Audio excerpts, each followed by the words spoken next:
I read the novel Erasure in December of 2020. I devoured it over Christmas break, and within 20 pages, I knew that I wanted to adapt it. Yo, Sharonda, girl, you be pregnant again? If I is, Ray Ray is gonna be a real father this time around. By the time I was halfway through the book, I had started reading it, and I started reading the character of Monk with Jeffrey Wright's voice, and I just started envisioning him. And then by the time that I was done with it, I knew that I wanted to try to direct the adaptation. I just felt it in my bones. I loved it so much. We sold your book.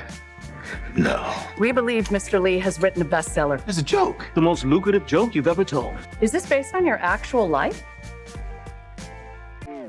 Yeah, you think some bitch-ass college boy can come up with that shit? No, I don't. And the great thing about novels, right, is that there's so much interiority, and there are sort of metatextual references and stuff in the book. And so the fear when you're trying to adapt something like that is you're going to lose all the nuance and complexity that makes the book really great. And so, I had to shave away some of those things that I really loved about the text and I thought were great for the book, and just to streamline it a little bit more for a film. I also was, I would say, less experimental than the book was, simply because I had never directed anything before. And so, I was trying to make a film that seemed like within my reach, within my grasp. And so that's not to say that the film doesn't have its own twists and turns, but I certainly had to leave some of that behind when doing the adaptation, despite the fact that I loved it. And the thing that Percival, I've since, become pretty good friends with Percival, and Percival saw the film and he said the thing that he really loved about the movie was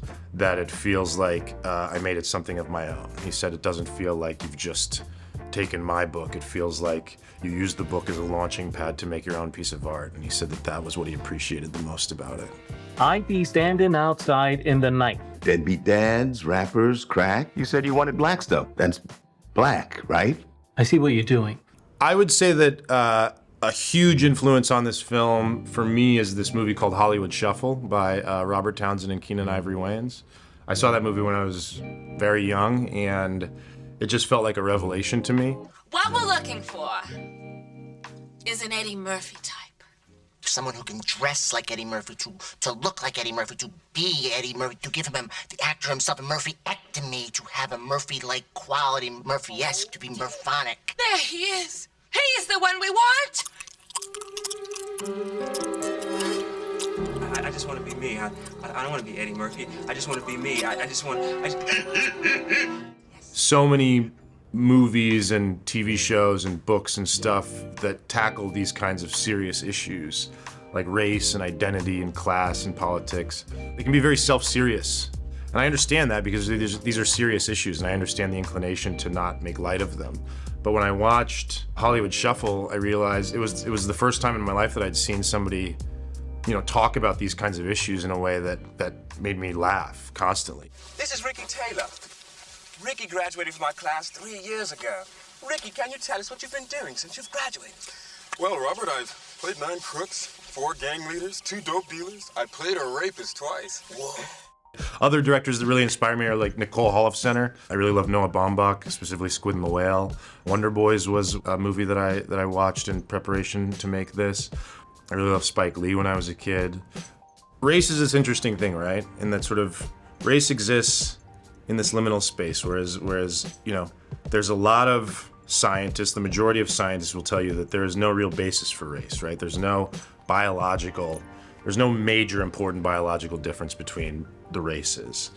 And yet, our society has made race a real thing. With laws and our institutions, we've sort of codified it and made it real. So it's both not real, but also intensely real, and sometimes fatal consequences, right? Which we see all the time.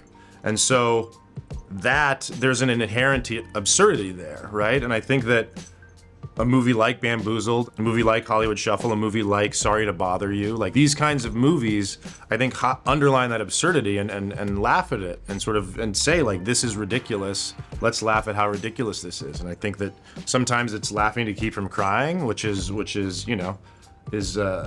be a salve in a difficult time. And sometimes it's just laughing because laughing is good and finding joy is good. So that for me was very important when I set out to make this. I didn't want the film to feel like anybody was coming to a lecture. I didn't want anybody to feel like they were coming into a theater and somebody was wagging their finger at them and telling them why they needed to feel bad. This is a movie that I want people to be laughing throughout the entirety of it. And it doesn't matter what race you are, what gender you are, what your political affiliations are. Like, I really hope people just can come into this movie and have a really good time. I want people to leave with smiles on their faces.